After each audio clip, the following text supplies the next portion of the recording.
First off, Magformers are fun. It's magnetic construction. I'm the CEO for Magformers. We're a toy company. On December 27th, we had a lot of work to do in closing out our year. A lot of happiness early in the morning. Some of our toys received awards and excitement of seeing 2018 come to an end. It was mid-morning when all of a sudden we had two of our employees race from different directions in the office. They both were bringing the same communication, and that is that a child had swallowed Magformers. Jennifer White thought this small piece of plastic was a unique Christmas gift. Instead, the magnets inside of it left holes throughout her son's stomach. They were doing what magnets do and try to get to each other through his intestines, and it created holes in the lining. The toy that caused the injury was purchased on Amazon. The Wall Street Journal set out to investigate how many unsafe products like this are on Amazon's massive marketplace. The toy gifted to the White family wasn't actually Magformers. Rather, it was one of the many similar-looking products for sale on Amazon by a third party. 300,000 social media hits later, the father of the child identified the product called Endem. It was taken off Amazon's site. It should have been. Unsafe.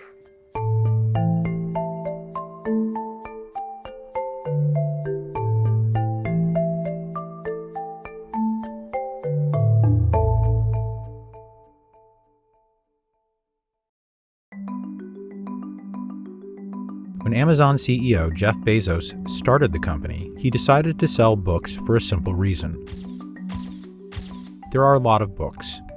Books were great because books are incredibly unusual in one respect, and that is that there are more items in the book category than there are items in any other category by far.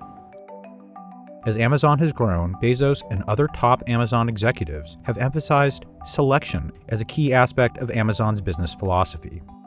If you can focus obsessively enough on customer experience, selection. We keep pursuing that notion of Earth's biggest selection. It's selection. The three big ideas are low prices, fast delivery, and vast selection. Search magnetic toy on Amazon and you're presented with an avalanche of choices: colors, shapes, numbers of pieces, price. In 2001, Jeff Bezos came up with his theory of the virtuous cycle.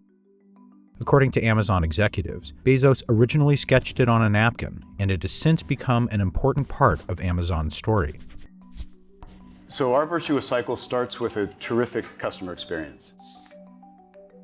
It uses the concept of a flywheel, a heavy wheel that's hard to turn initially, but generates its own momentum and becomes self-reinforcing once it gets going. In Amazon's case, it goes like this.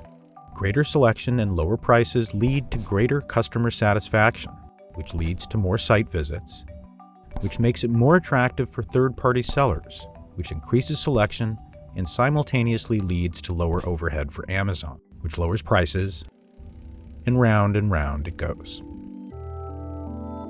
This theory was one of the reasons why Amazon built its marketplace, which has grown to include millions of third-party sellers. In the view of its executives, more sellers means more selection driving their virtuous cycle. They bring selection that is really hard for us to get ourselves, and that adds to the customer experience. What's probably the most surprising to most consumers is the fact that most products sold on Amazon are not sold by Amazon itself. What best describes Amazon is it's a company of systems. Most of the large businesses we build not only have flywheels, but they're also has systems, which means they can be scaled, usually without any limits. An Amazon spokeswoman said the company's goals of unbeatable price, selection, and convenience don't come at the expense of customer safety. Since Jeff Bezos made his napkin drawing, third-party sales have grown from 6% of sales on Amazon to nearly 60%. And as this marketplace has exploded in size, so too has the need to balance selection and product safety. The Wall Street Journal conducted a search of Amazon's site for items declared unsafe by government agencies, or that are deceptively labeled, products that big box retailers won't sell. The Journal's investigation found about 4,100 such products for sale on Amazon, and an additional 6,700 balloons that lacked federally mandated warning labels. 83% of the listings were updated or removed after the Journal sent Amazon the products it identified. The Food and Drug Administration warns this sort of sleeping mat can suffocate infants. Amazon bans them from their marketplace, but the Journal found 80 for sale on the site anyway. Amazon removed all of the infant sleep positioners the Journal identified. The challenge for Amazon is that what built the Amazon marketplace, it being so open and so welcoming to new sellers, has also meant that today Amazon is really having a hard time enforcing many of its own rules because it just physically cannot allocate enough human power to police many of these rules. Within 2 weeks of Amazon's removing or altering problematic listings, 130 items with the same policy violations reappeared, some sold by the same vendors. An Amazon spokeswoman said it removed these items and refined its tools for catching them. She added that the company's tools prevent most non-compliant listings from ever appearing on the site. And when sellers manage to evade its systems, Amazon acts quickly to remove items and penalize the offending seller. Additionally, she said, the company provides resources to sellers about proper labeling and other compliance obligations.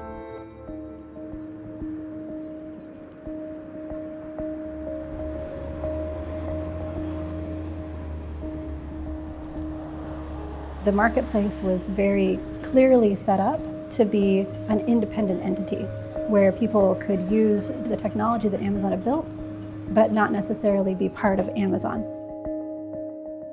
My name is Rachel Johnson-Greer, and I've been working in this consultant business that I started 4 years ago. We help sellers on Amazon Marketplace. I worked at Amazon for about 8 years, and my first role in compliance was handling all of recalls and product safety for North America. I got very familiar with how Amazon enforced on sellers, how they communicated with sellers. We can say that we're not going to interfere in the marketplace, but as soon as customers are upset or someone could get hurt, now we have a problem. In 2011, the Consumer Product Safety Commission, or CPSC, issued recalls for many drop-side cribs as the news media and public grew increasingly concerned about their safety. The largest baby crib recall in history involves more than 2 million drop-side cribs. The CPSC was trying to redesign their crib regulations, and all cribs had to meet the new regulation. I believe it was by June 2011. Working with recalls, normally what we would do is we would remove everything from Amazon. I was like, then let's remove all the cribs, and then anything that comes back is guaranteed to be compliant. I was told that they didn't want to take things down because it would limit selection. That's what they're incentivized to do. More selection, more sales. As a compliance person, you're incentivized to either meet the law or protect customers, and those two did not go together. At the time, I was about 6 months pregnant, and what I argued to them was that no mother ever wants selection that's going to hurt her child, ever. And I lost the argument, and that has been painful ever since. An Amazon spokeswoman said the company executes recalls as soon as it is aware of them, and requires sellers to meet any new requirements the CPSC introduces.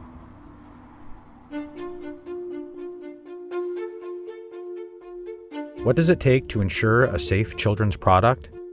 The Wall Street Journal ordered a selection of children's toys that are popular on Amazon and sent them to a federally certified lab for testing. They were subjected to drop tests, torque tests, chemical tests, and more. Of the 10 toys the Journal sent for testing, 4 failed. One of those was this xylophone from the Iluki Toddler Musical Instrument Set, which was found to contain 4 times the federal limit of lead for children.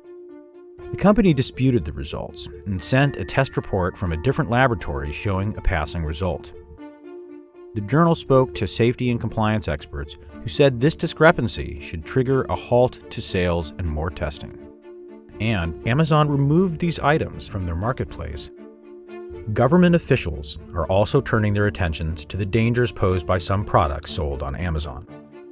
So we're here to announce today that Amazon will commit to legally binding nationwide corporate reforms after my office found dozens of children's school supplies and jewelry sold on its marketplace had illegal levels of toxic metals.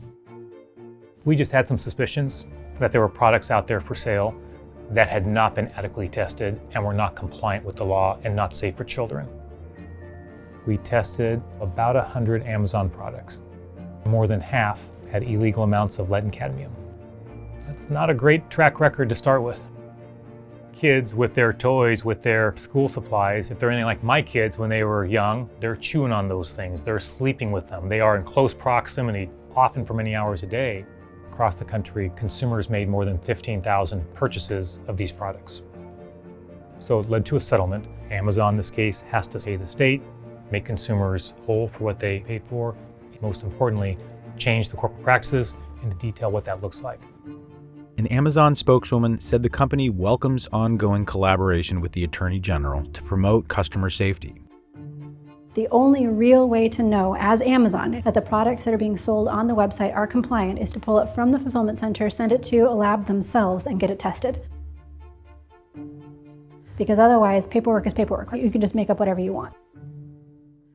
Not only are there a lot of unsafe products on Amazon, many of them sold by third parties imitate safe, popular items. Amazon Marketplace means anyone can sell anything, which also means if you're a bad actor trying to sell an unsafe product, a counterfeit product, a wrongly named product, you can. A lot of the work rooting out bad sellers on Amazon's marketplace is done not by Amazon, but by other sellers. Our binder against counterfeit has been going on since 2012. I mean, how many times have some of these changed from one name to another on Amazon? Oh, they tend to change very quickly, or they're sold under various names. Which one is ours? These two are ours.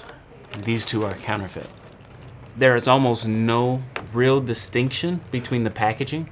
So when mom and dad get it home, they won't know that something's amiss.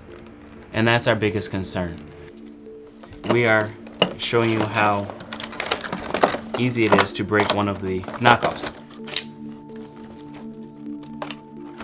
And these magnets are not something you want laying around your house if you have small children or pets. An Amazon spokeswoman said the company investigates claims and takes action against bad actors. She said Amazon also gives sellers tools to remove unsafe selection and counterfeit items. She added that in the case of Imden magnetic toy blocks, Amazon removed the item as soon as it became aware of the safety incident. The manufacturer of Imden magnetic building blocks declined to comment. Amazon has gotten so big and does so many things that many ask, what is Amazon? Bezos himself has been asked this question. What is Amazon? I would say really it's a collection of principles and it's an approach that we deploy. But if these principles conflict with safety, will they have to change? The things that they claim to be impossible are just ultimately unprofitable. You could argue that many of these issues can and will be solved by Amazon, but they will probably require fundamentally changing the building blocks. I believe Amazon has the ability to do anything they want. They're the strongest and most powerful retailer at this point in the world. I, in fact, actually don't buy from third-party sellers for my son because I know that there's a risk there. I typically will buy from well-known brands and I will pay the extra because I know what I'm paying for. A lot of consumers don't, or they don't have the resources to make that choice. I'm under no illusion that somehow our agreement with Amazon is solving the problem by any stretch of the imagination. But did we want to communicate to Amazon, hey, we're watching? Yes. You don't get a pass because you're really big and it's really complicated.